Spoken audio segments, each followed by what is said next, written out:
All right, so for 1 we did law of sines, right? Now, law of sines only works in certain situations. Let's flip back and look at that real quick. All right, so law of sines had to do with proportions and ratios, right? We used it if we had a long lesson. All right, we were able to use it if we had SAA, so two angles and a side not included. SAA, we did ASA, two angles and the included side. And we were able to use it for SSA, two sides, one angle, not included. Now, that doesn't cover all of the other situations we have, right? If you remember back to geometry days, we don't have SAS. SAS would be two sides and the included angle, and also SSS, which is all three sides. Okay? ASS is not one of them, Cope. All right, so that's where we have to use the law of cosines. So the law of sines, you could use it a couple times in a row, and it worked pretty well. Okay, the law of cosines, this is more so you kind of use it once and then use the law of sines with it in combination. All right, so law of cosines is this. If A, B, and C are the measures of the angles of a triangle, same thing as before. Big letters are your angles, little letters are your sides. Then you have these three equations here. So you have one to find A squared, you have one to find B squared, one to find C squared, and so on. And if you notice, whenever you do these, say I'm looking for side A. If I'm going to use side A, you'd have B and C sides, as well as the cosine of that same angle, that A angle, and multiplied by the two other sides. So that looks really confusing. Let's see where it comes from. So let's derive the formula on this one. So let's go ahead and draw a triangle here. And I'm going to draw it in the first quadrant. Okay? So let's draw this triangle here. Okay, it's not a right triangle, it's an oblique triangle. And just the way we've been doing it, we'd have A, this is B, this is C, A, B, and C. Okay. Now, do you remember before we used the thing where we dropped an altitude in the middle of the triangle, right, and made a right triangle within it? Let's do that again. Okay, let's make a right triangle. And we'll call that height, call it Y. Okay, and I'm going to use this distance from A to the bottom of that altitude. I'm going to call that X. Okay, so X is only going to go from here to here. C, little c goes from here to here. All right, so that's just going to give me some things that I can refer to. And just for the sake of points here, point A would be at 0, 0. Point B, it has length C, and it would still be at 0. And then point C up here, it would have coordinates x, y. So I was just able to assign coordinates to each one of those based on the construction of that triangle and putting that altitude in there. You all right with that so far? All right. Good? Okay. All right, so let's look at A. Okay, let's look at angle A, because that's the one that's at our, back here at our origin. What the cosine A? What would the cosine of A be in this case? So we just made a right triangle. This would be adjacent over hypotenuse, right? So it would just be this right triangle right here. So wouldn't it be x over b? Yeah, be x over b. All right, so then if we would go sine of A, so I took my original triangle, I made a right triangle inside of it. This would be length x, this would be length y. So the cosine of A, because the standard cosine is off of a right triangle, will be adjacent, which is side x, over hypotenuse, which is side b. All right, now let's just do sine of A. See what we get. Sine of A would be y over b, wouldn't it? correct? Now, I'm going to solve this just for x and y, okay? So I multiply both sides by b. X is b cosine of a, and then I'm also going to have y is b sine of a. All right? So I have what x and y is equal to, correct? Now, let's think back to. Let me just hold that for 1 second. So our point C is at xy. Agreed? All right, we already established that up top. It's at xy. So wouldn't that be the same as b cosine a and b sine of a? Didn't we just establish that right above? Yeah. So let's do this. We can find every side in this triangle except for a, right? Because that's outside of that right triangle. We can find everything else. Okay? Okay. I'm showing you where this formulas come from. Okay? So in this triangle here, the only side I could not find essentially would be A, because that is not in a right triangle. Okay? All right. So I want to use the distance formula. Remember the distance formula? Yes, you learned this the whole way back in geometry. So the distance formula from xy, it's a big square root, to c0. C0. Okay? All right, so distance formula. Distance formula is this, and this distance will be a, so I'm going to set it equal to a. Square root of x minus c squared plus y minus 0 squared. Remember this now? You don't remember the distance formula? Distance formula is d equals the square root of x1 minus x2 quantity squared plus y2 minus y1 squared. You should have done that in geometry. We'll put that one. Okay. All right. So let's go ahead. I'm solving this for A and trying to get this one of those original formulas. I have it equal to A, so I can take this right side and I'm going to verify the formula for this. Okay? So everything we've done is completely legal right now. All right? So first off, let's get rid of that square root. That thing's just ugly. So let's square both sides. Boom, boom. So I have a squared is equal to x minus c quantity squared plus y squared. Okay, because y minus 0 is just y. All right, now I know what x and y are because I just solved for those above. So I'm going to replace that. A squared equals b cosine of a minus c quantity squared plus b sine of a quantity squared. All right, so let's go ahead and get rid of the parentheses now. Get rid of the parentheses. The first one, I'm going to expand by rule. Square the first term. So b squared cosine a squared minus, multiply 2 together times 2, 2 bc cosine a plus square the second term, square the last term, c squared. And then on the right side, it's all one term, so I just have to distribute the square. B squared sine squared of a. Okay?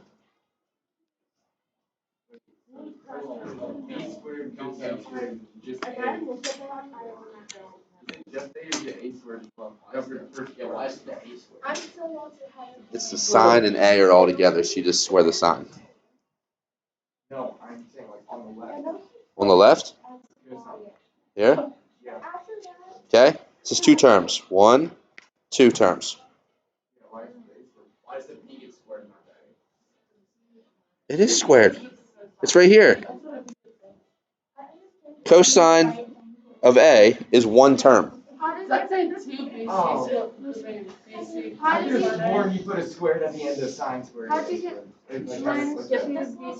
By rule. Okay, so by rule, if I have, where's a marker? First one. Shh, stop. Square the first term, multiply the two together by 2, square the last term. That's the rule for expanding a binomial that's with quantity squared. Or you just FOIL it. If you want to write it twice and FOIL it. Oh, so you do b cosine A times b cosine A. Yes. Yeah, you FOIL that, you'll get those first three terms. Okay? Now,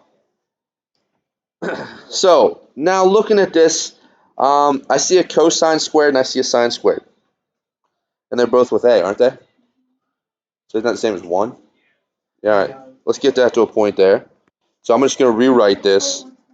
I'm going to rewrite this as b squared sine squared of A, which is this guy, plus b squared cosine squared of A, which is this guy right here,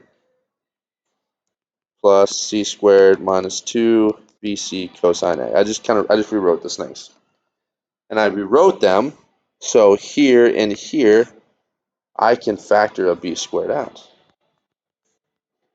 So b squared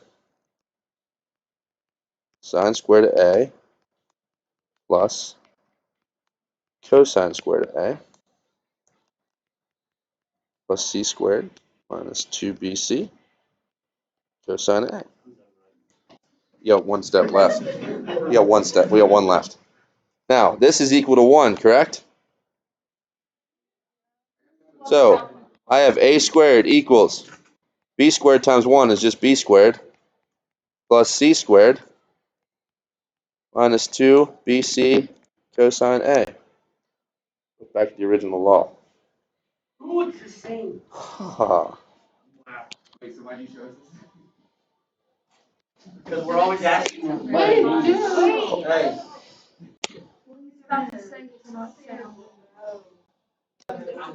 So, solving.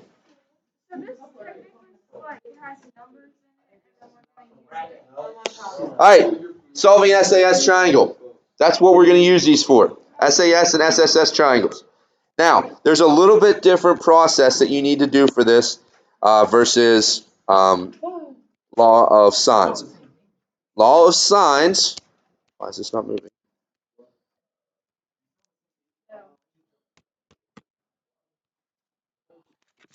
When you use the law of sines, you just figure out one side that you know, one side that you're looking for, right?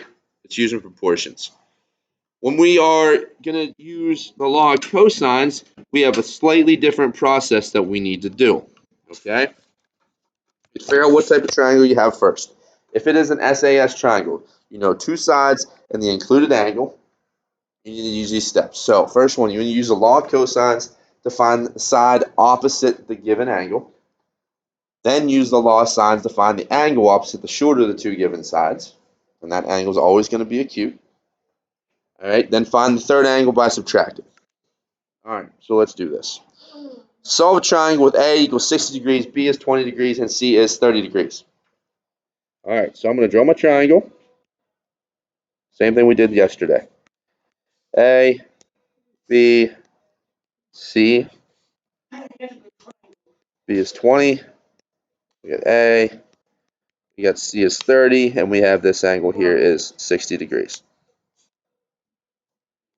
Okay? All I do is a triangle with the information given. Okay? 60 degrees. Okay? All right, now I'm going to do my little chart that I like to do. A, B, C, little a, little b, little c, just so I can see. I like to see visually what things I have and which I don't have. I already have 60.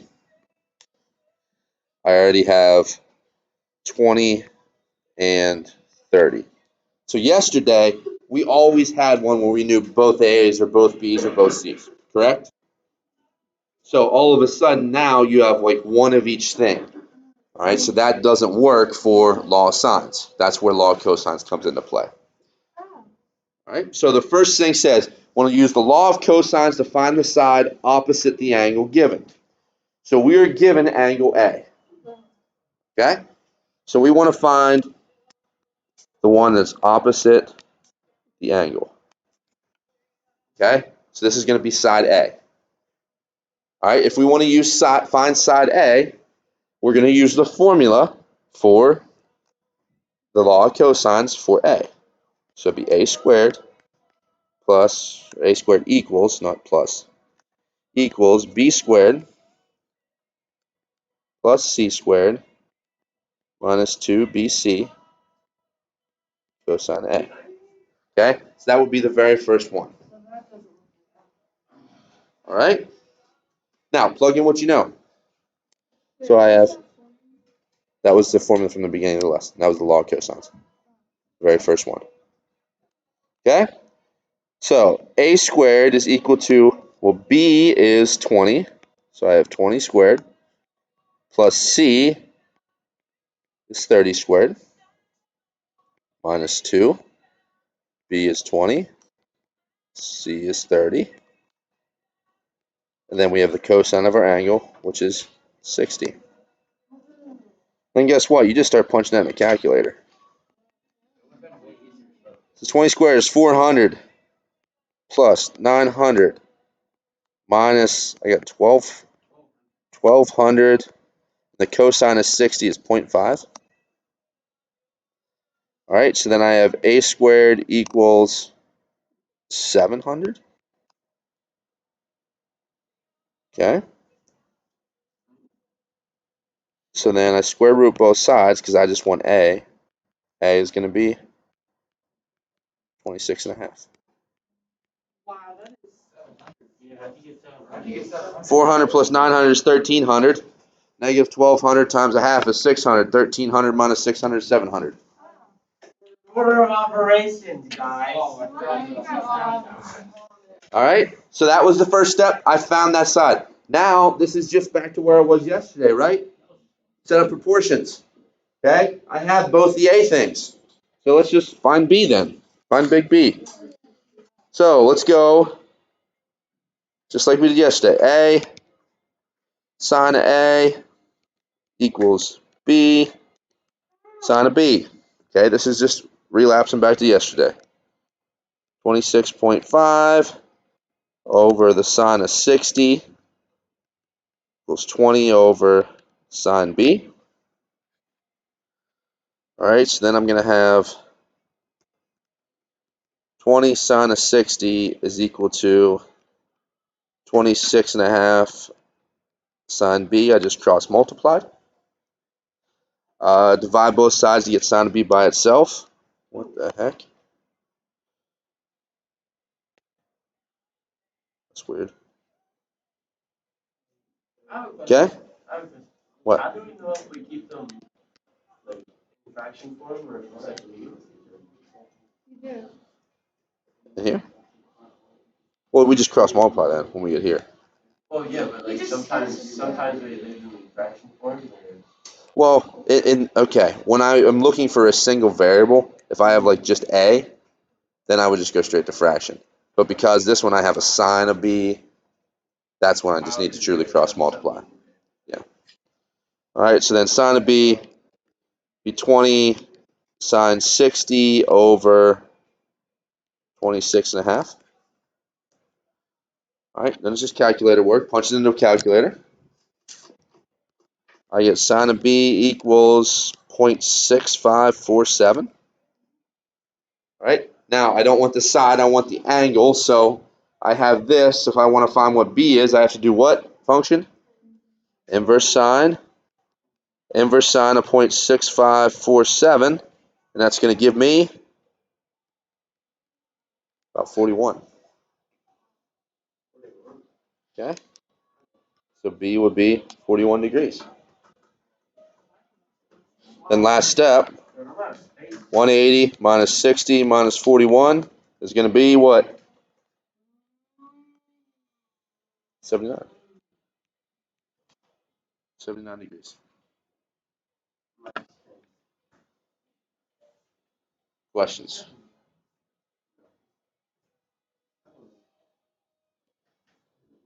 Anybody?